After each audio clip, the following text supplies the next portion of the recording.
Good afternoon and welcome to the August 12th meeting of the Pitt County Department of Social Service Board. I'd like to have a moment of silent prayer or meditation.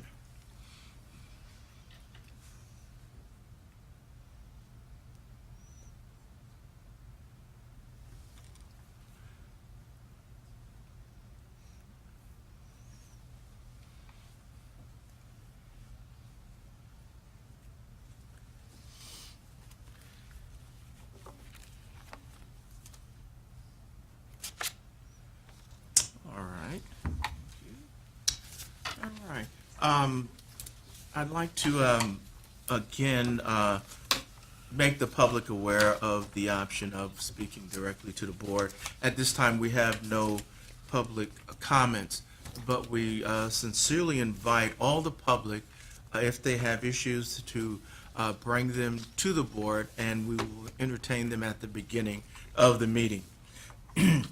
Now, I would like to get a motion on today's agenda. We have one addition. Oh, yes, we do have one addition. It's Under Our Wings, which will be given by Margaret, Dixon, and Mildred Daniels, and that'll be before the Lynx team up.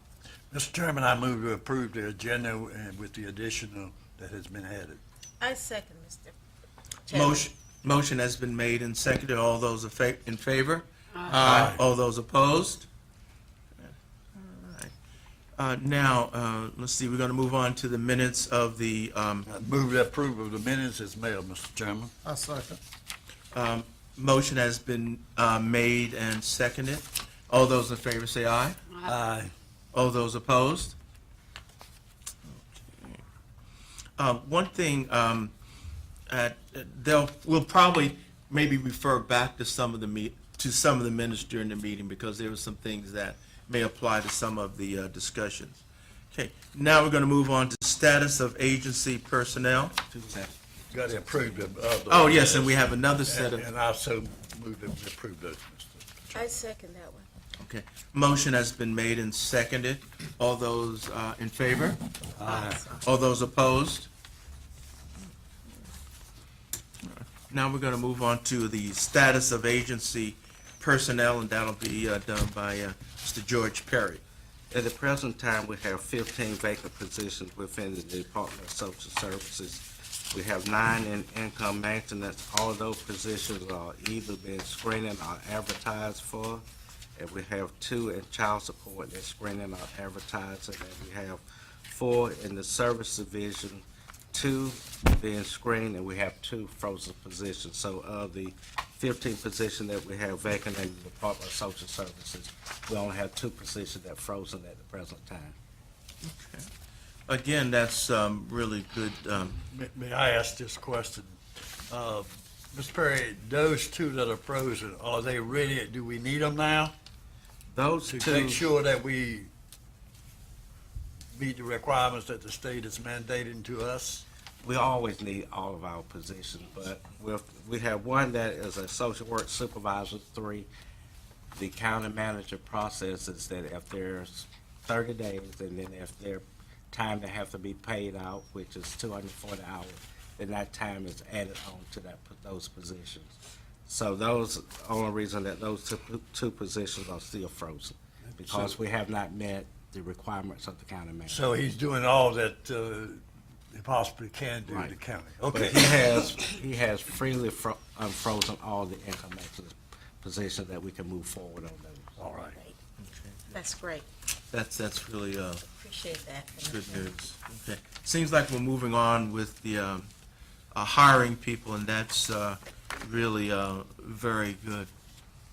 Okay. All right. Any other questions on that issue? Okay. Next, we're going to move to. I'd like to, right now, it's about as good a time to ask the question is, the personnel, the people that we have working, and of course, are you about up to par to what we need to be to do the job that needs to be done and to get it done as soon as possible, so that With the served, NC Fast. yeah, With the vacancies that we have, it would take a while, but we, on NC Fast, we have been given permission from the county manager to contact other counties to bring in 5 staff that's on contract that will be working on Saturdays only. And these will be fast queues that can process applications. So the county manager has worked with us on that, so we're in the process of doing that, starting this Saturday. okay. That's good. That's good. So does that make you feel, I noticed the other day at the board meeting, you indicated that it would be up by the 30th. You We feel like still- that this will help and it will be Yes. caught up? We're still shooting for September 30th. This would be a great help. Plus, it also will help the morale of our staff by us being able to bring in additional staff to help as opposed to them having to work on the weekend. And these are actually people from other counties, These are as in act- Halifax County, right? These are actual people from other counties that proficient and Know it. know NC Fast, and we're expecting them to be able to do at least 15 reader terms each.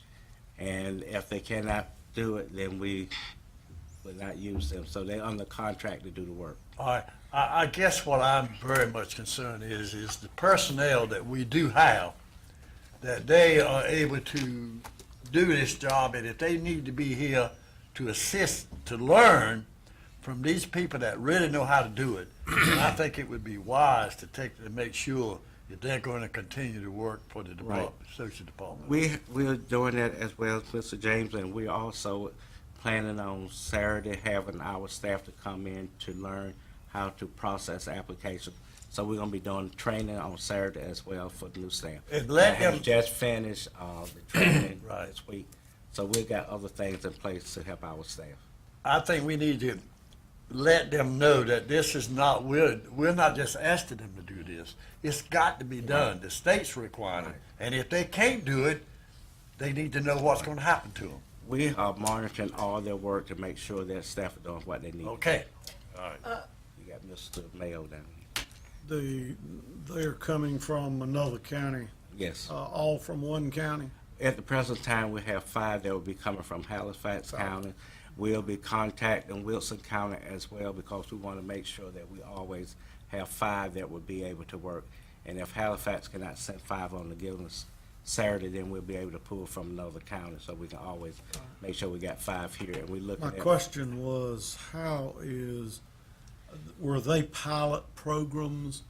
How did they get, I guess I would say, ahead enough so that they can, and I'm mighty thankful that they are, and the public that's waiting, I'm sure they are, but were they part of the state's pilot programs? No, these they were counties? not. None of these were part of the state pilot program.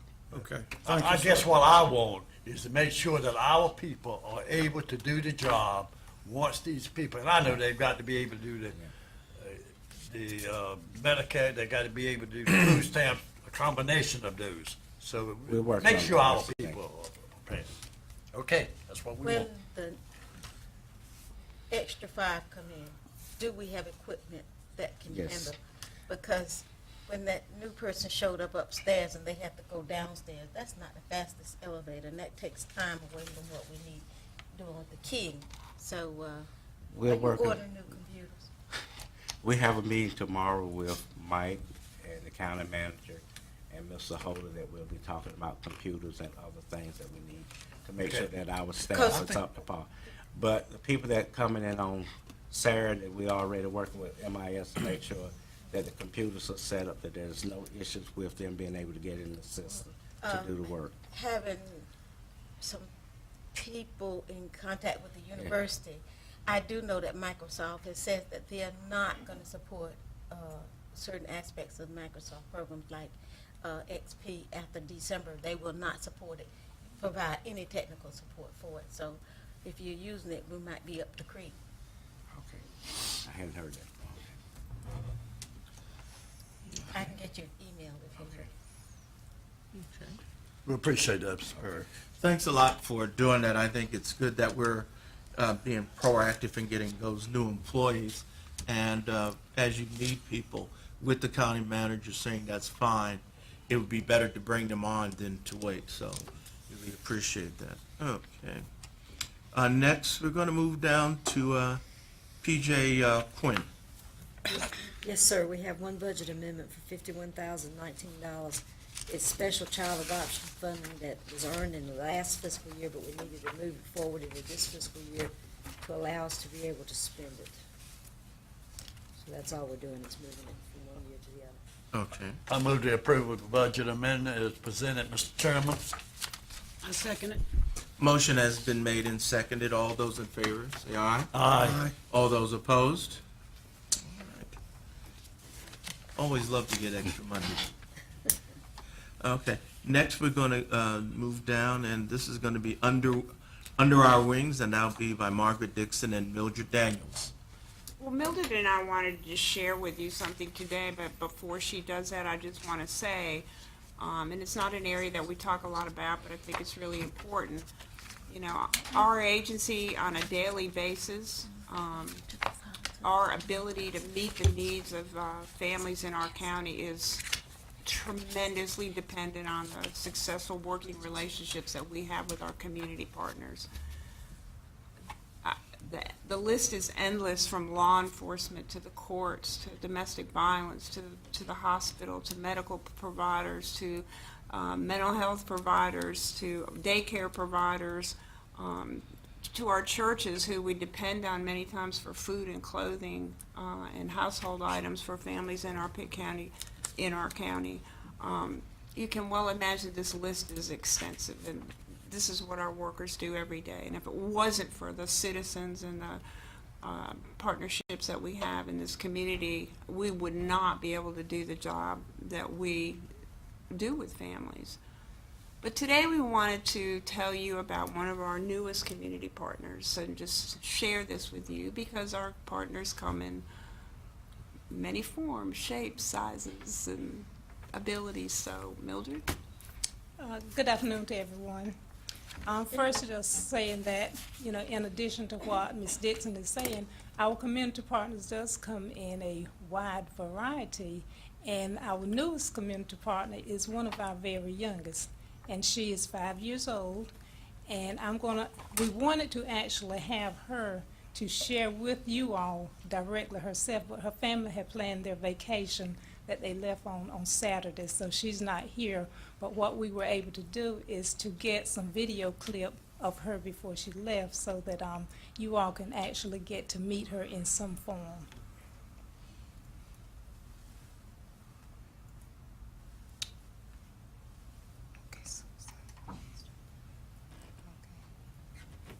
Well, this should be coming up. Okay, now it comes pause. It's playing. Should be.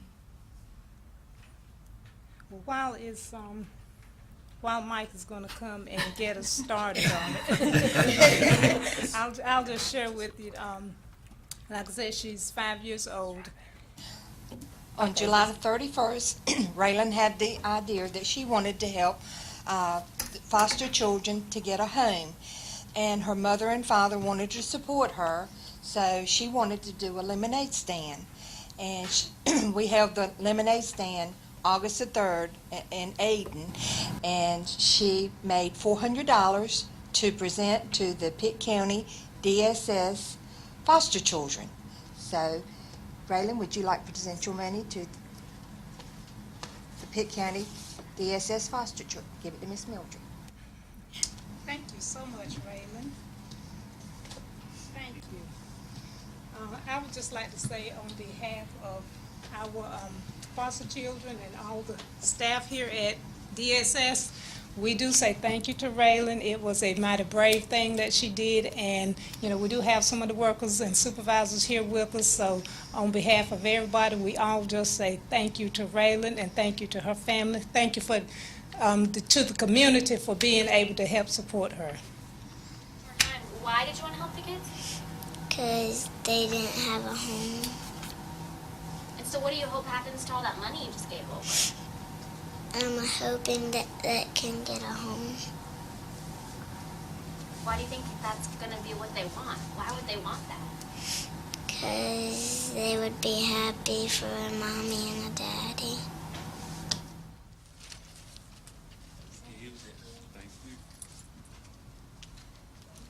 Thank you.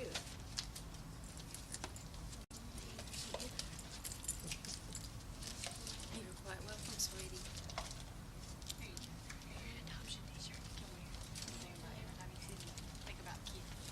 It's almost full, so I'm gonna have to stuff this down in here. And there's some things in there that you can share with mommy and daddy and grandma. Oh, wow.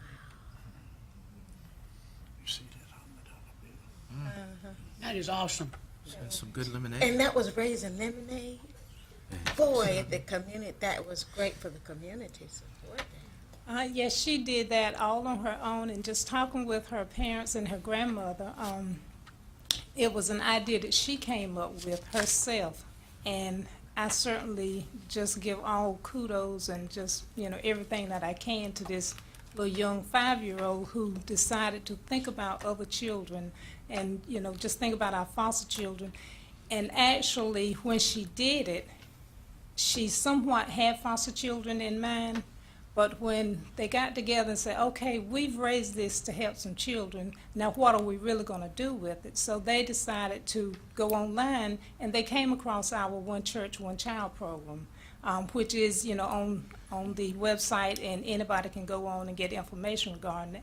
And this is something that this child chose, and her whole point is to help the foster children of Pitt County.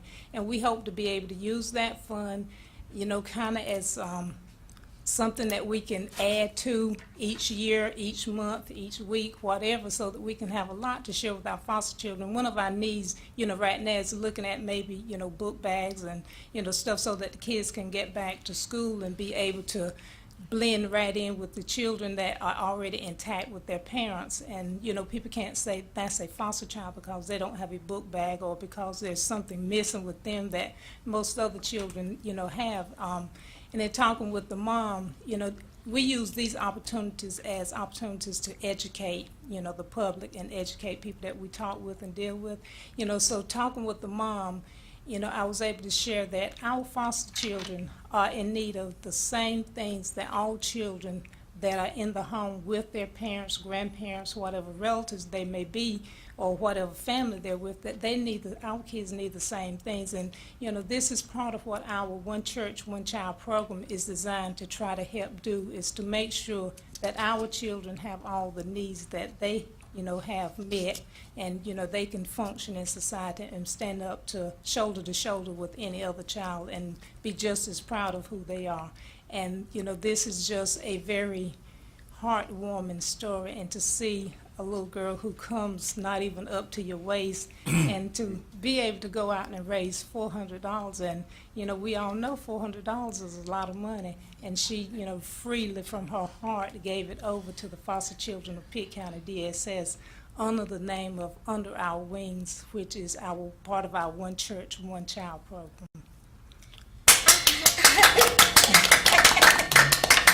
And this is one of our biggest fans. She was How much lemonade did you buy? Did you buy a lot of I lemonade? didn't know about it until that night when I saw it on the news. Oh, okay. I have a question. The foster children program doesn't have a book bag arm for foster care?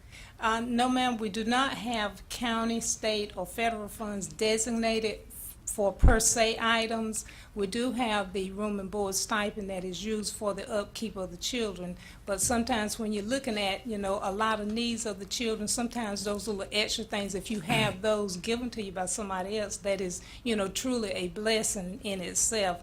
But, there's a lot of things that, we do try to make sure and help our foster children, be able to obtain. And that's, part of why our One Church, One Child program was developed, so that those gaps can always be filled. So we have to, the foster children have to struggle to get their book bags and get their Not all school of our supplies. foster children, but if it's one of those things that we can help assist with, and like I said, we don't have the funds that are laid out that is designated for that, but if that's another one of the things that we can help accomplish, like I said, to fill in those gaps so that those children can stand shoulder to shoulder with any other child, that's part of our role. How much does the social service pay for each child that are in these homes, these that you're talking about now? They, I know they get paid to take you, keep them. I've talked to them. So. it's not actually a payment, it's a stipend, and it's for Well, their, it's, you for their might, you room could and call it board. a stipend or whatever you want to call it, but it's Right, it's a paying them. monetary So that's, thing that they do that's what I'm receive. referring to. It's based on the child's ages, and we follow what the state recommendation is I based know on, that, but you know, aren't answering my question. I'm getting to it, Mr. James. Okay. From a newborn through the age of 5, That's it's what $581. That is for how long? That is, until they reach that other age and Is this go for over a into month? another. It's on a monthly Per basis. month, all right. And it rolls over until they get to the next age category. And when they get from the ages of 6 up through the age of 12, it's in a new category. And then when they get 13, That's how they much? go the 6 through 12 is 630. No, I know it's that's 6. 475 for the Five, youngest group, what? 581 for the second group, And then 634 when they get to be a teenager, Okay. and that goes until they actually age out of foster care. Certainly, the most important thing to me for you all, and responsibility, is to make sure that those young people are in the proper home. And they are. That's very important. And that's one of the things that we strive for each and every day, is making sure that we have, appropriate family foster homes to accommodate our children. Right, I And have no other unfortunately, some questions. of our children may, be in group homes, but it is our role, and we do all that we can to make sure that children are placed appropriately and Right, all of their that's- needs are met. To me, that's the key issue, and it's very important. It is. Well, I want the people to know in Pitt County that these kids are just not put out there and they're forgotten, so to speak, Right. and we do Support them. support them. And that's one of the things that we are always making sure that we have in the forefront of our mind, is educating the public on just what we do here at the agency as far as our role that we're charged with in protecting the children and helping to make them, productive citizens. Charles? Oh. Charles. I would say, as we thank the young lady, and she certainly did an admirable deed Yes. to help coordinate this, and the willingness to give it to other people. We also ought to be on record thanking these churches. I am thankful that we had a system in place of the churches, which speaks to Right. you all's planning work. But to those churches that are involved in that program, there should be thanks said to them also. And we always do that. Thank you. Mary? My question, I wanted to ask the question, if one wanted to create a back-to-school book bag program for foster care children, those who do not have the school-age crowd, how would you go about doing that? It is something that if someone takes an initiative to do, they can do it, but they can contact me in order to, have a contact with And the your agency. number is? My number is 252-902-1134. And we do have, throughout the year, we have several of our community partners, as well as people that may not be on our, One Church, One Child program, that, they just think of different things that they can do in order to help the children. Okay. One of the things that I'd like to just mention to the board, what I'd like to do is get a letter out to Raylene, thanking her for her service to the citizens of Pitt County. And show of love. And show of love. So she'll be hearing from us as well. I think I'd like to, Charles, that these churches, we need to let them know that we do appreciate everything that they are doing to help us. All churches don't do it, Right. Could- and I know that. Could we offer a motion that a letter be sent to the young lady, Raylene, thanking her for her unselfishness and willing to sponsor this project, and to the churches that are involved in supporting this program for such needs? A I second offer that motion. as a motion. Motion has been made and seconded. All those in favor? Aye. All those opposed? And I will get you all information you need as far as your mailing addresses and so forth. And I certainly thank you all for your support of any kind of program that we have or anything that we're doing on behalf of the children and behalf of the citizens of Pitt County, and just, you know, taking the time to listen to us. And I will say that little Raylene is also a Pitt County school student. She is a rising kindergartner at Shakot Elementary School.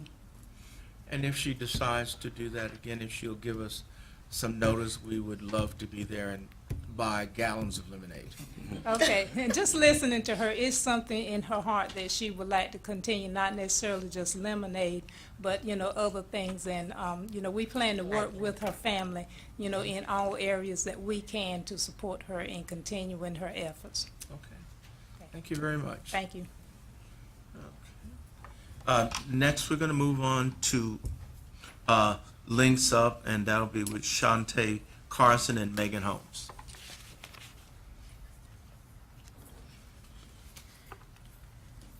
Good afternoon. I'm Shante Carson. I am the Links Coordinator for Pitt County Department of Social Services. Links is the independent living program for youth in foster care, so I work with all of the teenagers 13 to 21. We've been doing a lot of different things with the Links program, and I just wanted to come talk to you about one of our programs, specifically Team Up. But before I do that, we do try to constantly come up with new programs to engage our youth and also to educate the teens that we're working with to prepare them for their 18th birthday, as well as, you know, becoming productive citizens after they age out of foster care, or if they leave in some other means for permanency. We have done a few things over the summer trying to get the youth involved and out doing something positive. A couple of the things, we did some cooking and exercise classes this summer. It was actually one of our One Church, One Child volunteers who did the cooking classes. She is a caterer, so she had our youth cooking some very fancy meals. Everything was from scratch. They were making homemade biscuits to shrimp canapes, to cheesecake, to fried chicken. So the youth really got some intensive cooking classes, which is going to be a great skill when they age out. And I thought exercise classes went well with those, you know, work on healthy living and trying to make sure that all of our youth are healthy and take care of themselves. So that was some of the other things we've been doing. We are working with some community partners right now trying to get the youth out into the employment. I am looking for some additional business partners, so if anyone is interested, they can contact me. I'll go ahead and say my number is 902-1261. We do want to get our youth out, and we want them to do some internships, maybe do some volunteer work so they can learn those employment skills and, you know, get some of those additional things they need so that they can be productive once they turn 18. But today, my main focus is Team Up. Team Up is a program that we were able to participate in this year. This is the 5th year that Team Up has been going on, but this is the first year that Pitt County has been invited to participate, so we were really, really excited. Team Up stands for Teens Engaged in Inspiring Mentorships and Uplifting Partnerships.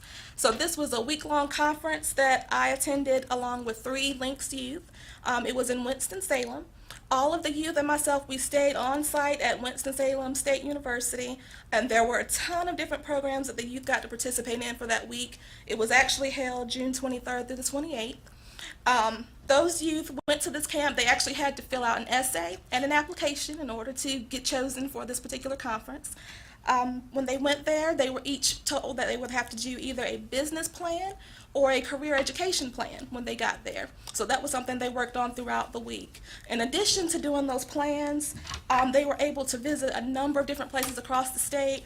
They went to a place called American Underground, which is a huge entrepreneur area in Durham, North Carolina. They also went to the Museum of Natural Sciences, where we had a nice luncheon with several of the DSS directors. Mr. Perry actually was able to come to the luncheon that day and eat with us. And there were 6 different counties that participated in this conference. So that was Chatham, Durham, Forsyth, Guilford, Johnson, and Pitt County. So we were the ones that were involved. So like I said, we were the only one from the East, so it was very exciting for us. They also got to visit the legislative building. They had a fun day at Carowinds. Like I said, the whole camp was built on entrepreneurship and business. So one of the outings, they got a little stipend to go to the store to buy some business clothes, because once they did their business and career education plans, they actually had to do a presentation in front of the entire group.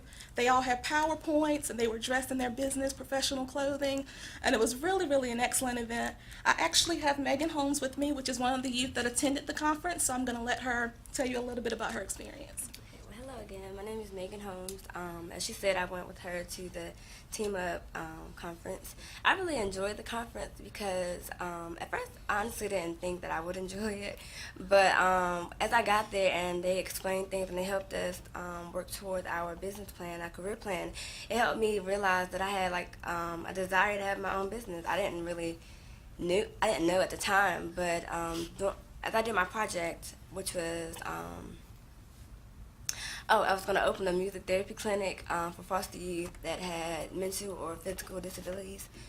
And being that I'm a social work major, I feel like that went well with that. But as I continued to work on my career plan, I realized that I probably could really actually, do something with this, and I probably could make this into an actual clinic. So I was really excited, and I really appreciated them helping us learn how to do a business and career plan.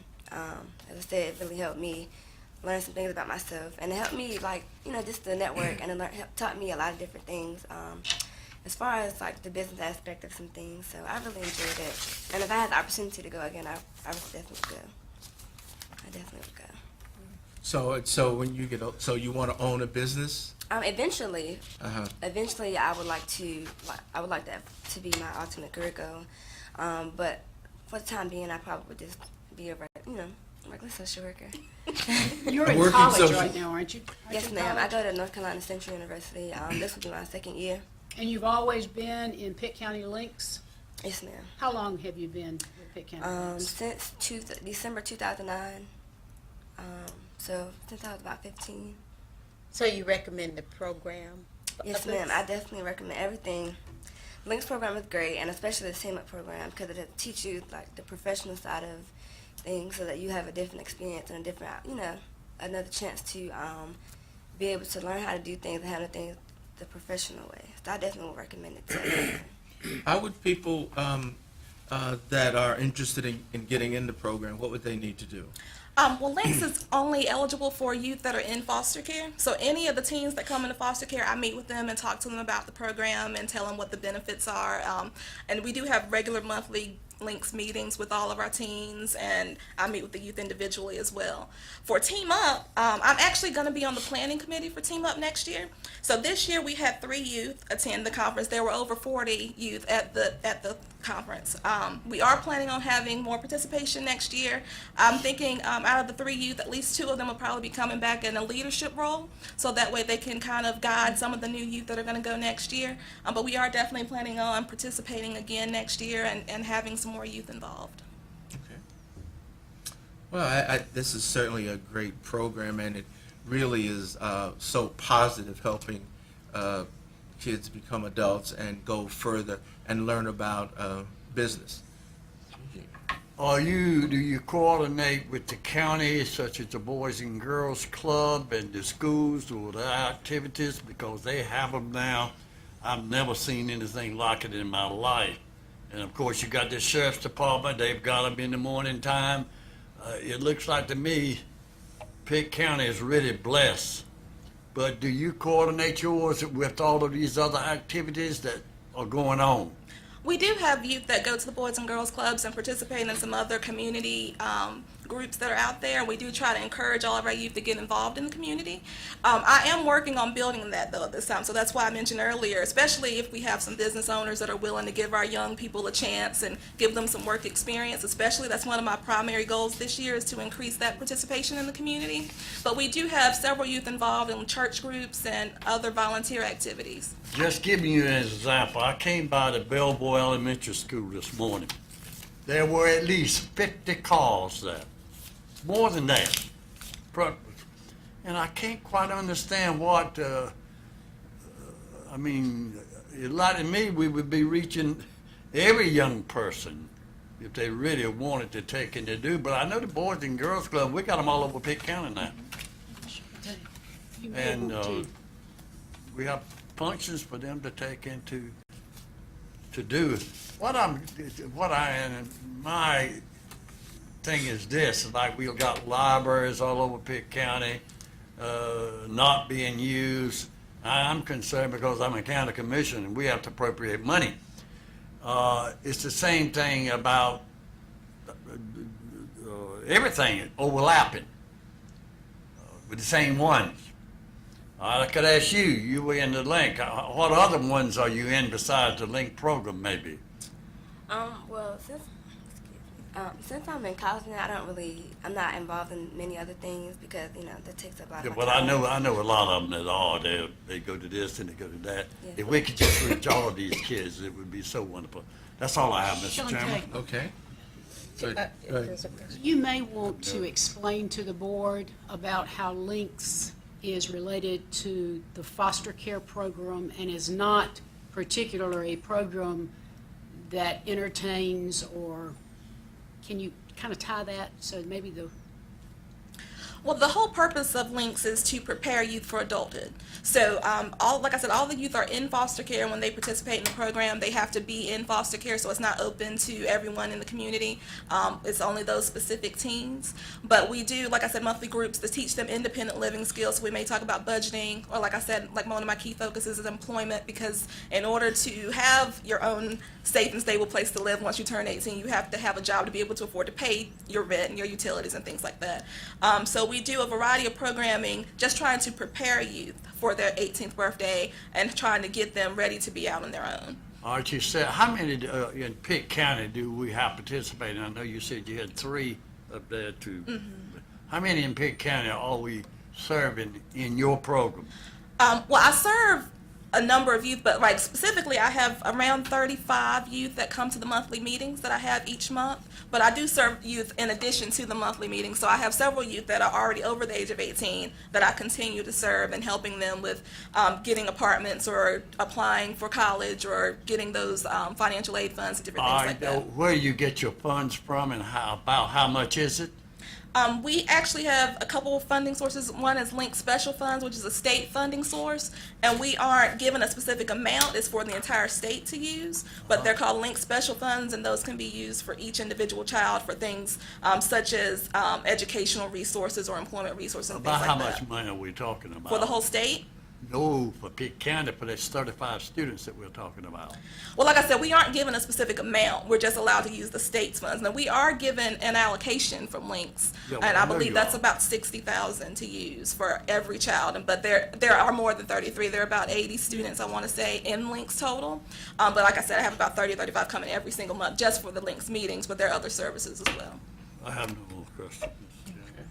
Well, this is really a great program. I'm really glad to see that it's working so well and that you really enjoyed that. I did want to say one more thing about the funding. Part of that funding is actually used to pay my salary as well, so all of it isn't able to pay on the youth. So I just thought I'd put that out there because we could definitely use some additional funding. So help you pay your rent. That's right. And dad's. In other words, you're not working for the Department of Social Services? I am. You aren't paid by them? I am. It's a portion Well, of that's a different my salary. fund then that you're talking about on the $60,000. No, they but- use a part of that for my salary Yeah. as well as saying. Supplemental. I know this is supplement for the students that she has there, but she's on the payroll is what I'm saying. Yeah, And the county's paying part of her salary just as the state is paying. right. Let's clear it up. Okay. Charlie, you had one more thing I to would say? say to the young lady, Megan, I think you've described the program well for us because you've told how it happens. And it isn't just a one-time item or thing. It is really, if I hear it, and so I'm forming this as a question, but it's job preparation is what It's I good. am I'll hearing. support It's you. job and career preparation. Is that the way you found the program to be, young lady? Yes, sir. Because during the week that we were there, they taught us how to be professional. They taught us how we should dress and how we should, speak and how we should present ourselves. along with like various like networking and other things. So yes, I have found that to be like job progression, and I appreciate it. very Thank you much. so much. I think you Yeah, described I well for support us. what you're doing, and if you just get one, you've done a great deal. Yeah. Seems more like life preparation, really, which is Yeah. what it is. Okay, well, thank you very much. Good luck on your business. Thank you.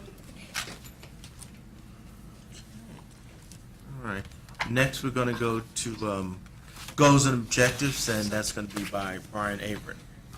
I'll Oh. go first this time. You always forget me every I sure did. In terms of goals and objectives, I just have a couple points to make before Bryan goes into his. If you look on page 10 of the goals and objectives, two areas, and I know Mr. James, you pointed out we like our kids and appropriate placements. The two areas that are in child welfare that we continue to work on, which is one of our federal outcomes and state outcomes. If you look at number 5, annual percent of foster youth with 2 or fewer placements who are in care for 12 months but less than 2 years. And the next one down, the annual percent of foster youth with 2 or fewer placements in care for more than 24 months. This is an area that we continually try to improve on. As you can see, our outcome for the year for kids in foster care with 2 or fewer placements who are in care 12 months or less than 24 months was 35.03% for the year. The state average is 68%. And youth in care with 2 or fewer placements who are in care for more than 24 months, we're at 10.33%, and the state average is 39%. It does, we concur with you greatly that we'd like kids in the appropriate placements. Many times we get kids from the juvenile court system, juvenile justice. We have a lot of teens in care right now, but it does bear on our agency to continually examine our recruitment efforts around recruiting the right types of homes for kids. Of course, as you know, we've had a lot of issues around what approvals we can get for kids with very extensive problems, many of which are not appropriate for family foster care. So that's an area, just pointing out to you, that's all, that we continue to work on. On the next page, number 11, on page 11, the second one down, annual percent of youth who achieve permanency through reunification within 12 months. Our goal is to get children reunified within a year of them coming into foster care. And again, this is an area that we put a great amount of emphasis on. Our outcome for this year was 34.09%. The state average is 59%. So of all of the goals that are state and federal outcomes, these are the 3 particular areas that we have put a lot of focus on in the past 2 years and will continue to put a lot of focus on. The only other area I want to mention that we'll hopefully this year, beginning this fiscal year, maybe even at the next board meeting in September, October, and not really reflected this past year, is our growth in guardianship cases in adults over 18. And at some point, we'd like to share that information with you as a board to let you know how the growth of our guardianships in the county and what that looks like. So some of these outcomes will look a little different on the next report. So. All right, I have a couple of questions that I had wrote down, didn't ask them. But, and 3 or 4 years ago, I got very much interested in foster kids because I know how important it is that we keep them out of jail and in good homes. I think that's the key to it. But how many homes do we have in Pitt County? I know you always want more, but how many homes and then how many foster children do we have in Pitt County? I know it varies too, but on the whole, it's pretty stable. Right now, we're back up to about 103 in foster care. We've been staying, mid-90s, but we have gotten Around 100. I know Yes. you've been Probably that way, Paul. Yeah, probably that's a good average. Yeah. And how many, I know one time when I was checking on it, you were looking for homes. Well, again, it's a matter of not just recruiting homes to have homes, but are we recruiting the right homes? Again, Right, that's if you- key if to you it. have- Again, if you have a lot of teens in care, you may want to do some targeted recruitment in your community to recruit homes that will take teens who Yeah. have a lot of difficult issues. Just to collect the number of foster homes isn't necessarily beneficial. Right. That's one of the things we're working on. The state has revamped the MAP training, and we're looking at ways to give incentives to foster homes that may agree to take teens, which also means we have to look at that retention piece and keeping them, and what is it we need to be giving them in terms of training and support to keep those teens there. Because placement stability, you know, all the research, everything indicates how much more beneficial it is to that child to be in a stable environment. I think that's the key to it. If they're not put in the right environment, then we could do, instead of doing good, we could do harm. And that is, I think y'all have a very important job and responsibility when it comes to that. And I think we ought to make sure that we train these people to how to take it, then to check on them. I know you do that, of course. That's it. That's all I have. But I wanted to bring that out, that people know that we just don't pick a home and just put them there. Right, no. Yeah. You have 103 homes. No, No, three. we license Children, about, three. we license about 42 Yeah, family foster homes. around 100 kids. 100 kids. But some of our kids are in hospitalization, some of our kids are in group homes. Yeah. Some of our kids are placed with homes that are licensed by other agencies, such as Children's Home Society, so they're not, That's They're using a that's rate. why there's a group home, there are a lot of group homes in Pitt County that you're not even involved in. we that- don't license group homes. Right. And I know there's one out there where I'm at that throughout Pitt County.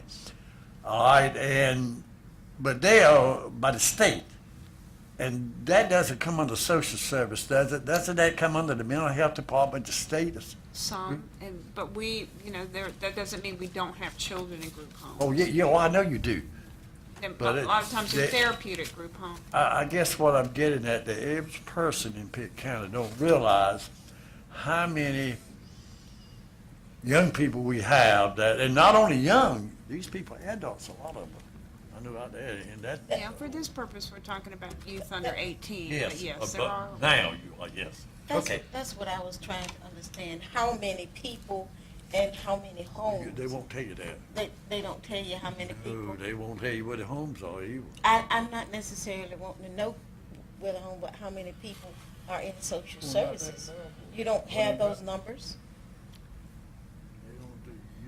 Are you looking at how many Let me children see we if I have in understand the foster? question. You would like to know of the 103 children that are in our foster care system, how many are in hospitalization, group No, homes? no. or What is the question? You said, I heard 100 children, then I heard a number 103. On the average, we're talking. So I'm a little confused about the number of children we have in foster care. That's what I'm trying to get. 103. 103 children.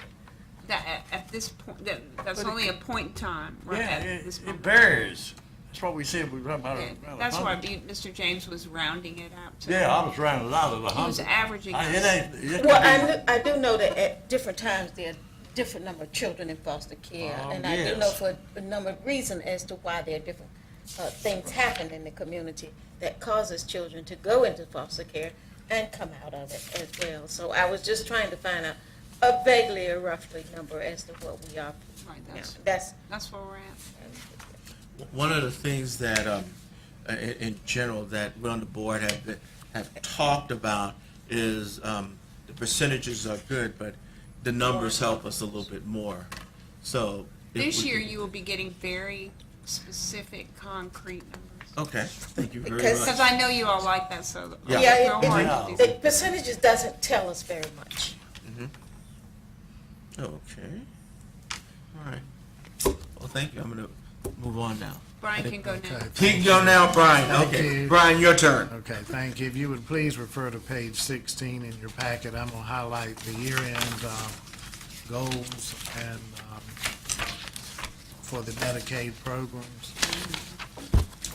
Our state standard for processing Medicaid applications requirement is 90%.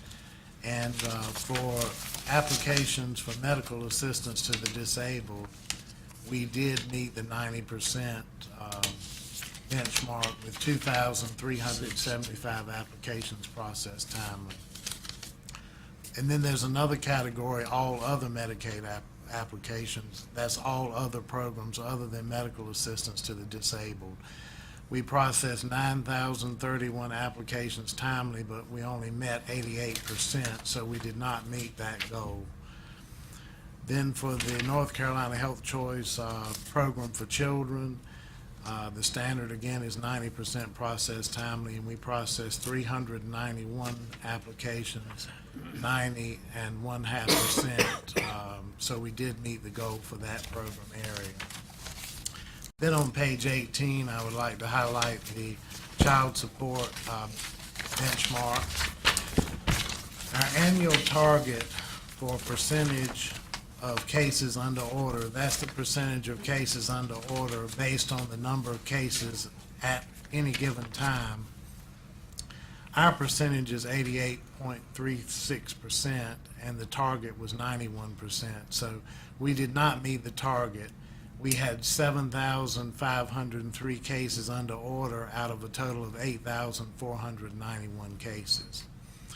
We fell short $144,596 of meeting our annual collection target for the dollar amount of child support collected for fiscal year 12-13. We collected $14,056,062, and the target was $14,200,658. A couple of variables which I'm sure have had influence on our not quite hitting the target this year, because usually we do exceed the target, is that we do a lot of collections through the unemployment insurance payments made to non-custodial parents. And that program, there were some of the extensions were stopped, so that cut down on our ability to collect through that type of payment. Of course, now what's happened is, and that didn't really affect these figures, but as of the end of June, the beginning of July, the maximum amount that an individual can collect through unemployment has decreased as well. The other thing is we did have vacancies in the child support area, and we, up until now, the two you see on the report that were more recent, we had those vacancies filled, but some of the candidates that were either promoted or from inside the agency are undergoing training, so it takes a little bit longer to get them up to speed. But I think the staff have done an excellent job in working with, pushing to attempt to meet the benchmarks in both of these areas, in Medicaid and in the child support program, because they're working diligently. They are very concerned about meeting the state requirements and serving the clients. So overall, I think it's a pretty good report considering what we're facing at this time. Bryan, thanks so much for the actual numbers. My question is, the governor sent back money for unemployment, and I thought it was Medicaid. How did that impact what we're talking about here?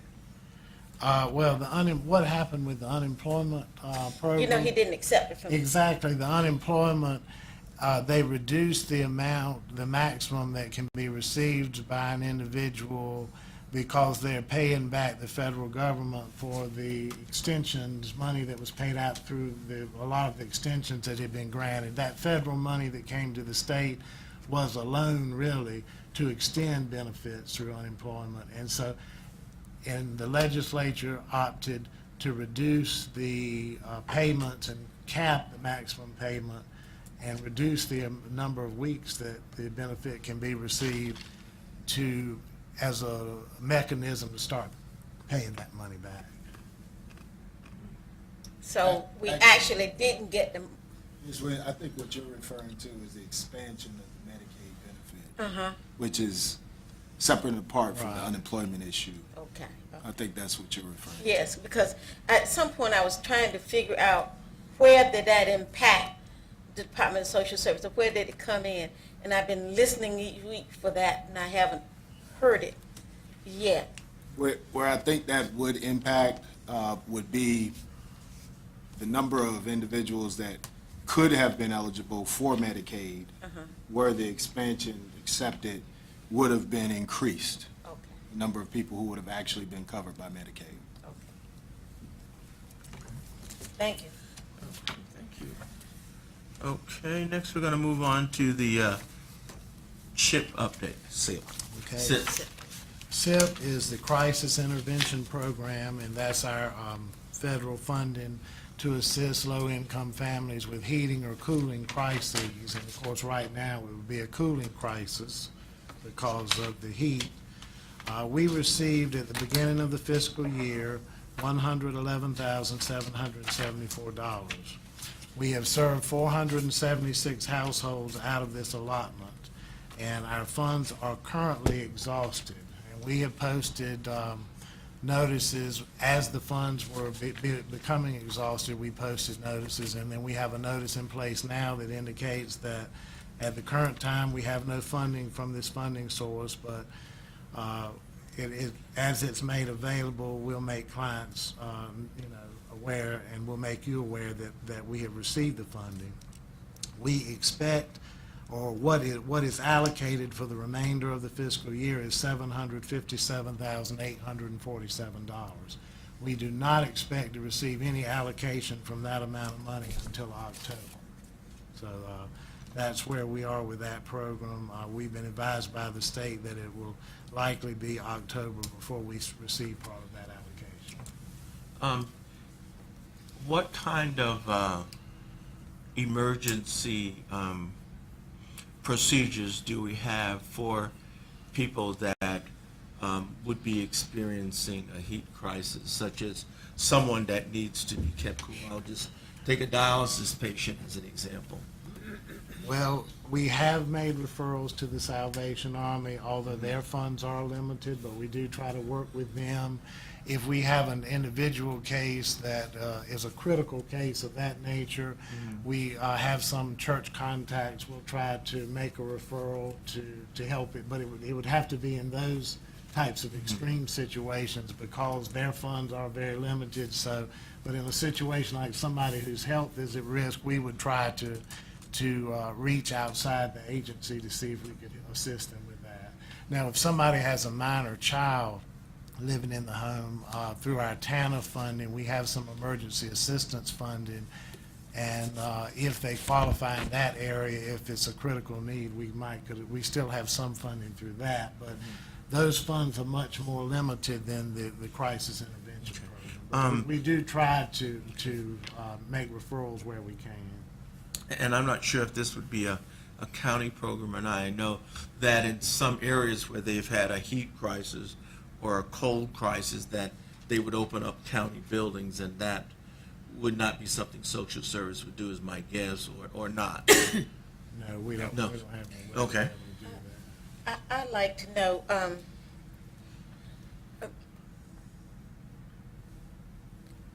given the impact, I'm trying to pose my question just right here, of NC FAST. I've gone to the facility across the river and just showed up at different times. And last Monday, I was there, and it was packed. And in walking around and going around and talking with the personnel, I learned that one of the reasonable people out there, and of course, they paid you a couple of times, but the people was out there, they were looking for emergency money or something, but the money was gone. And I understand that this packed today.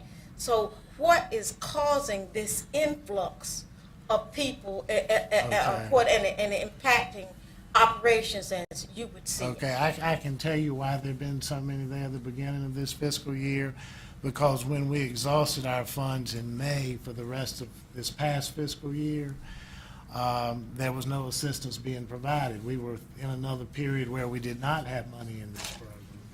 And so that's why we had such a large influx in July, because from between May and July, by that time, clients were getting cut-off notices, the bills were higher, and so that's why we had so many in during that time, and that's why the funding was exhausted as quickly as it was. Of course, this is what may be an eighth of how much money we're going to get for the whole year, but it does go quickly because we had gone maybe 6 weeks with no funding. So that explains once people realize that we don't have this funding source, we can still try to assist them if they inquire that they do have a need. But if they know we don't have the SIP funding, it does, once they learn that, it does cut down on the number of people in the waiting room. So how are you responding to the public? Well, we're responding to them. If they have a need, a social worker can see them to try to assist them with that need through what we have available and our referral sources. But we cannot always assist in all cases because of the other referral sources we have, or say a program like emergency assistance. That program is designed for individuals with a minor child in the home who meet the income requirements for that program. So the other programs are much more limited, but we are doing our very best to assist with what we have until we receive our funding. Why were there so many people out there last week? It was packed, even on the outside. You Well- referenced July, but last week was August. Well, some are coming in to inquire about the food and nutrition services, and we have our customer care group working now. We have one person that's posted there at one of the windows that's seeing clients at the windows with simple things that she can handle, like questions about the recert form, turning in the recert form, checking on the case for them, that kind of thing. So it's early in the month, and the food stamp distribution dates are run from the 3rd of the month through the 21st of the month. And in your own personal opinion and observation, you find the results to be food stamps? I think right now it has to do with the food and nutrition services program. We have posted, and when you come in the building, we have posted on the doors I that saw our that. crisis intervention funds have been exhausted. But that does not stop people from still coming in to apply. But we have made them aware that we no longer have funds. And we do see them, and they do see a social worker, and we try to assist where we can. They're not turned away because we don't have funds just in that program, because we may be able to link them with another referral source. Okay.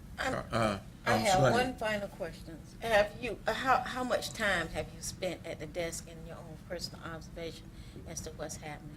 Well, I pass through there because my office is upstairs. The supervisor that supervises that unit, now that we've moved the interpreters from that area, he is now occupying an office in that area, so he can better, it's good for him to be there so he can see what's going on there. And then You've not made personal observation at any time? Well, How I much have. time have you Yes, spent? yes, I have. I'm talking about a lot of, the amount of people there and the influx and the volume. How much personal time have you observed in that area? Well, I don't know. I don't sit there. I do Okay. pass through. I I just mean, my wanted- office is upstairs. I do go through the lobby. I do go up there for things and see what's going on, and I realize there are a lot of people there. Thank I you. think Mr. Averette did when we were doing the crisis intervention program. He did realize that the flow of traffic was so great that he took it upon himself, along with the crisis staff, to do group interviewing. So he was aware that we're having a lot of people coming in, and he made an effort to help free up that by being available downstairs to take the staff into room 145A to interview in a group setting. That was because he knew that the traffic was. I did work with, the supervisor was on vacation, and I worked with one of the other social workers, and she and I had conducted groups, and I took applications along with her and worked with the clients in that program. That is correct. Okay. Charles? One thing, early on, months ago, back in January, February, we asked about when people call in, and I would assume some are just calling to see, but some are calling with complaints, and that would maybe likely be more urgent type cases. We ask about the data. That is being kept now, isn't it? Yes. Yes. All right, the numbers. As we go through and we hear, and I hope the public hears all of the resources that the county commissioners are allocating and are giving to finally get this brought up, even people in other counties who are ahead of us and are trained, and now we can bring them in on some contractual basis to help us get up to speed. I hope the public understands very clearly that we are making, and thanks to commissioners again, a full funding and support, a full force effort to get back up to speed and get ahead. You mentioned that you had people on vacation. During this period between now, this has been a topic that's come up numerous times. Do you have, George, people that are scheduled for vacation between now and then? No, I don't. Okay, so on the record, there will be nobody on vacation. We have not said that people cannot take vacation between now and September the 30th. So we have not put out a blanket denial of vacation. We have told our supervisors that it is their responsibility to make sure that their unit is covered, that their caseloads are done, and if they can't see where staff can take vacation, then they need to make that choice. But we have not done a blanket thing saying that no staff can take vacation between now and September 30th. All right, so that would leave the door open that at your discretion, you could grant it as it came up. Is that correct? Right. Then I would say on the public's behalf, do we need to take vacations when we have these issues where people's food stamp monies I are? don't think- And I've posed this over several indications before, and I've received kind of vague answers, but I would say that I would take that as a consideration. I don't think people need to take vacation, but we have also stressed in these meetings about morale and different things going on. So we are trying to balance everything, morale, staffing, and getting the work done by not just freezing everybody and saying no one can take vacation. Maybe we need to just blanket say no one take vacation and make it a, I wouldn't like that. No, I wouldn't say that either, but I think that the public would have a right to expect in a full force effort and a full funding force effort from the county that we would not just all be out taking vacations No. as they appear. no, everyone is not taking vacation as appeared. And we even have denied vacation because there was no coverage. And we know that in each unit, you got to have coverage. You just cannot allow people to go. So we're doing it on a individual basis, looking at making sure that we have coverage in the units and that things are moving smoothly. And we're just not allowing everyone to go on vacation without just blanketing and saying that no one can have vacation. Yeah, I think one of the concerns and one of the things that a good member of the board members have been hearing, and some of the commissioners also, is that people have not been getting getting their benefits, and we also were concerned about the vacation and the lack of coverage. So that's where our concerns are coming from, and as well as understanding that morale is a significant feature during this time. So we realize that you have to walk a tightrope between morale as well as coverage. But what we're really concerned about is that there may be too many people gone. Quite frankly, I think is what the board has been hearing, and what we're concerned about, to not get the job done. So I think on a case-by-case basis, looking at what kinds of coverage it is, I think that seems a lot better than a blanket yes or no. And I think that's what the board is feeling. Okay. Good judgment. Okay. Next, we're going to move to the director's report. In the director's report, we have 2 upcoming audits. We have one under management evaluation review. This is scheduled for August the 27th through the 29th. This will be a review of our food and nutrition services program. And once the review is finished and we get the results, that will be shared with you. Also, we have a review coming up in our Medicaid program. Since 1974, we have been operating under Alexander versus Flaherty court order. It has had different name changes, and we're under exit at this present time. So they will be coming in doing a monitoring of our process to see whether or not clients are getting the benefits they're entitled to, whether or not we are doing inquiries correctly, because when a client come in to apply for assistance or make an inquiry about whether or not they're eligible, then we have to make sure that we do that correctly. And if they need to be referred to different programs, then they're looking at the application to make sure that we did everything correctly and the clients got the benefits that they were entitled to. When does that occur? That would be occurring, we will mail the boxes to Raleigh. They've already Okay, gone. then, They've done. Okay. okay, and then they would do it in-house, and then they will send us the results of monitoring. I have a question. Sure. In your management review evaluation,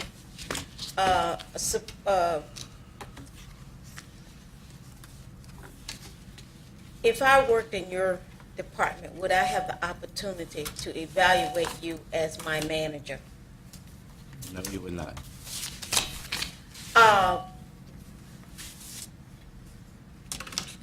There is some benefit from that kind of review if I was in your department and there are 10 of us and we had the opportunity to evaluate up the line as well as my colleague here. As an overseer, you could get some opinion as to the type of job a supervisor or a manager may be doing. Now, since you're in psychology and whatever, if I'm working for someone that is just, I won't use good words, but good English, that is really not a good manager, I would think it would benefit good tax dollars to evaluate up as well as across my colleagues and I. Now and the reason I brought this, I'm bringing this up is. Well, I mean, I'm not agreeing with you, but go ahead.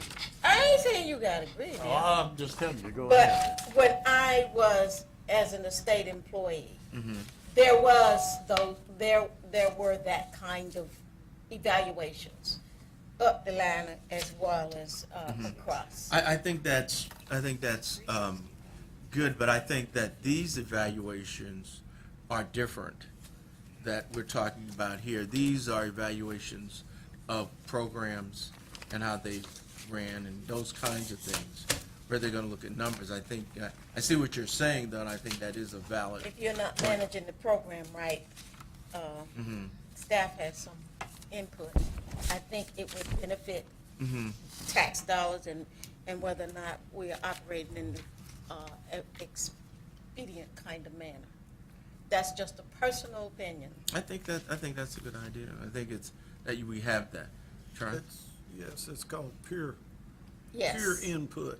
Yes. It isn't just a sheer blank evaluation, it's called peer input, but Yes. you're right, it opens that door. Yes. I would think, wouldn't this management review that we're gonna have, surely they would look, and Mr. Chairman, if that isn't one of theirs, as you're giving them their directives, then why don't you ask them how that would input? This would be a third party, how is that input gathered and how is it used, and how is it incorporated. That might well be part of that evaluation of the improvements and all for our system. Okay. And what you're saying is to contact these two different Yes. audits. Yeah. Persons that are Yes. doing the audits and say that we One is want- more data audit and a Yes. time Yeah. frame audit, and one is more managerial audit. And I believe the topic she's addressing would fall more in the managerial audit, but maybe that person would be. The other one is pretty much where we are, and where we are in the state is going to be a whole series of data that's going to pretty much, I would think, speak for itself. So When we've got other counties that we can hire from, and we know there are counties ahead of us. So they will help us get to there, and that will assure the public that we're not only working to get there, but working to not be in this type situation as upcoming programs. So what you're looking at actually is the work first, which is more data. Yeah. And those boxes around, whereby the earlier one with the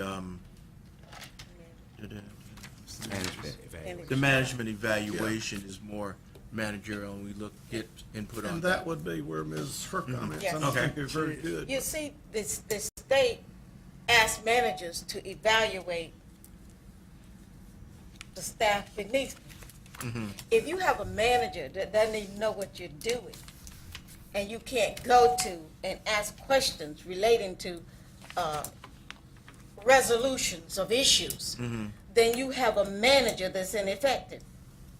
So at some point in time, I need to have the confidence of knowing that my supervisor can iron out the resolution issues or the critical problems that may exist in performing certain types of duties. That's the kind of thing that I'm talking about. Okay. I need to have that comfort in knowing that that's where I go. I see And I'm Eugene. not saying. I think Eugene we're doesn't way agree. off the things here. If you think that these poor little employees here is going to go up and criticize their boss, you know how long they're going to be working there? You So there would be retribution, that's right. That's why a third Man, party you would can't, look you, at it. I didn't- we're I on a wouldn't different say- ballgame. I'm sorry, I didn't hear you.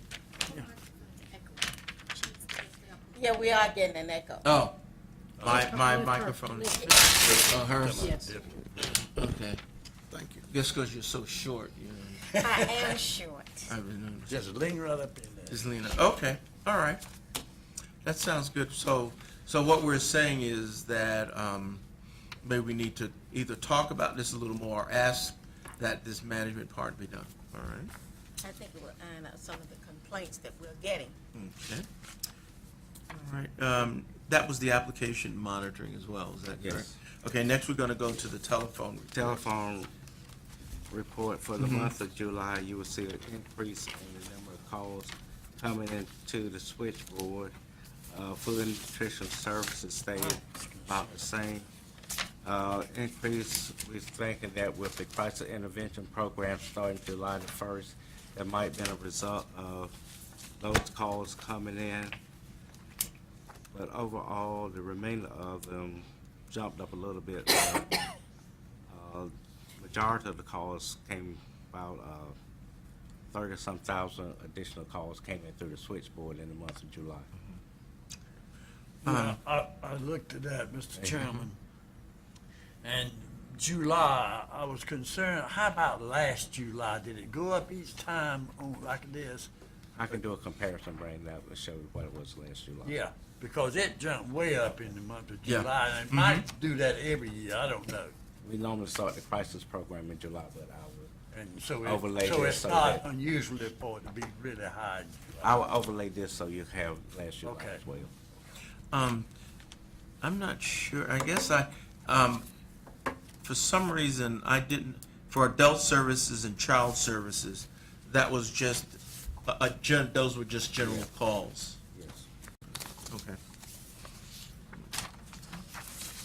Again, thank you for this, because this gives us some idea of the number of people that are calling in. It's a lot of folks. And we have talked about NC Fast updates, but we just want to be aware that we do have staff that's going to training. We have some staff and supervisors that went to training last week, and as a result of that training, we realized that everything is not being covered. We have scheduled this Saturday to do some training in-house with our staff on how to take applications, because we realize that all the information is not going to be covered in the universal worker, so we want our staff to still become familiar. And some of the workers, as they finish this training, they are helping their food stamp so they can keep on keying. We don't want them to learn how to do the keying, but then wait, so we got them helping out in food and nutrition service so that they will stay adapt with the keying.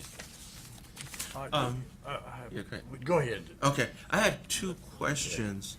We go up to number one. You said 2 cases, and you give the form number, and 3 cases have been approved. Those cases have been approved, but there's some issue with the NC Fast system, and we have sent up a ticket to the state for them to resolve those 3 cases. Okay, 5.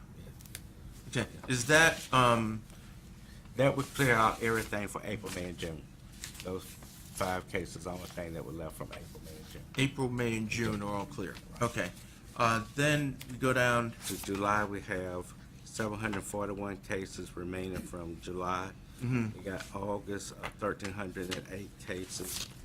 And for September, that would be cases that are current. Those are cases that are current. So we're looking at working everything as it come in. We have set aside 3 days to work on current stuff and 2 days to work on backlog. So if I add these numbers, I added the 741, the 1318, and the I 471. wouldn't add the 471 because the 471 is current. Current. They're current, Right. okay. So I add the backlog would be, Well, the 741 are the ones that have come in as of that date, because for September issuance, they have until September 30th to get their research in, so that number will keep adding. to Okay. that. So as of right now, what is our backlog? Was it 1,300? Is that the backlog? 1318 and the 741. I thought you Because we're said that. working August as well. Number 2 and 3. 2,059 is Okay. basically Yeah. where we All were. All right. And you are indicating, George, that the people now coming in from other counties are, that you're expecting them to be able to do 15 a day 15 per worker. per worker. Right. And so that would say they could do 75 a week. And how many workers was We're it? 5, 5. and we're So- looking for 7 Saturdays, starting this coming Saturday. I guess what I would like to see, and Duane, I know that you all are supposed to be getting reports as to the progress that we're making. And certainly, I'm very much interested in what's going to happen in September. That's, to me, is what you've done, or what we have done. And I'm hoping that you will continue to make sure that the county Yes. is notified. And how often, I know it was every week, but didn't you say every day now that the, Every day, we get a report from the workers. all right? And this is, Duane, you all are tabulating and keeping this, I hope. Well, actually, Ms. Quinn is doing the tabulation, but she's forwarding copies to me. So we'll know what is taking place and how we're progressing. Yes, sir. That's what I'm gonna be looking at. And, it's wonderful that we got these 5 people coming, but we want to see what progress, Yeah, we- productivity that is being made already. That's why we're monitoring their progress on Saturday, and if they're not producing, Yeah. they will not be coming back, because we want to Well, make sure. we know they're gonna produce it. I feel like it. Because they're supposed to know what they're doing, and with our people that are with them, I'm sure that everybody's gonna be doing all Well, we they just can. want them to understand that if they're not doing what we expect, then it's not a thing that you'll be coming back if you're not. Oh, yeah. And Yeah. Commissioner James, I just want to, for point of clarity, I think it would be unfair to necessarily think that the staff that are coming, that they're necessarily better than us, or that their county is better. Right, yeah. They may be in a better position, they may have started in a better position, they may have a lower social worker to caseload ratio than we do. So there could be other factors that are enabling them or allowing them to be able to Yeah, help us. and I realize that, Duane, that they probably started early. You know, that's one of our concerns, that we didn't start early enough. So these other places might have got a big jump on us, and so therefore that's the reason they're where they're at. And I understand. Again, I don't know if the timing so much affects it either. I don't know, I think they were not pilots too, I think that might have been an issue. Okay, Okay, but anyway, Charles. you're working there, and when I go to you, Duane, you're going to be able to tell me. On a daily basis. All right. How many That's what I want. cases have been worked and what's the current Okay. number of outstanding? This board, I'll be able to contact you, okay. And also, we do have a meeting also internally. County management is also meeting with DSS Like you meet management to tomorrow, make I sure. believe. Yes, sir. Okay. We just want All to right. make sure communication is open and that there, no surprises come the commissioners' And I follow-up think, meeting in Bryan, October. I think we had asked for get copies of those minutes. I think we had talked about that at some point, that we wanted to get copies of those minutes so that we know what's going on as a board. Minutes, like From- when we from meet the meeting- tomorrow? From the meeting tomorrow. Okay, I don't. Now, I'm pretty sure we had The asked. last time we met, they were getting ready to have a meeting the Right. next day, and we asked for those minutes. Yeah. And the same today, if they're having a meeting tomorrow, we request the minutes Yeah. from that.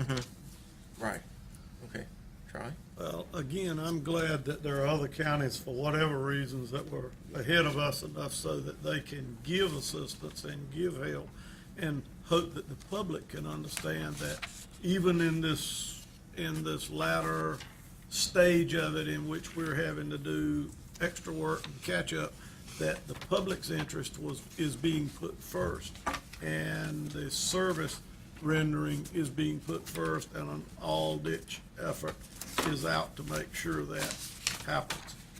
I think we just found out the other day, I did, that the date was actually September 30th, because I know on record that we had asked for a date. So now the public has a date that they can look towards, and they would understand that we're making commissioners all the way through, staff, and everyone. We've got staff that have been worked to death out there. I'm trying to catch this up. But at least they know there's an all-ditch effort to provide them the services for which they're eligible. Okay. All right. Okay. No, I was saying that, we're going into closed We need session, to and, prepare for I'd like you closed to session. read the, statute. North Carolina General Statute 143-318.11 regarding closed sessions. Section A, permitted purposes. It is the policy of this state that closed sessions shall be held only when required to permit a public body to act in the public interest as permitted in this section. A public body may hold a closed session and exclude the public only when a closed session is required. Also, item number 1, to prevent the disclosure of information that is privileged and confidential pursuant to the law of this state or of the United States, not considered a public record within the meaning of Chapter 132 of the General Statutes. I move we go into executive session, Mr. I Chairman. second. Motion has been made and seconded.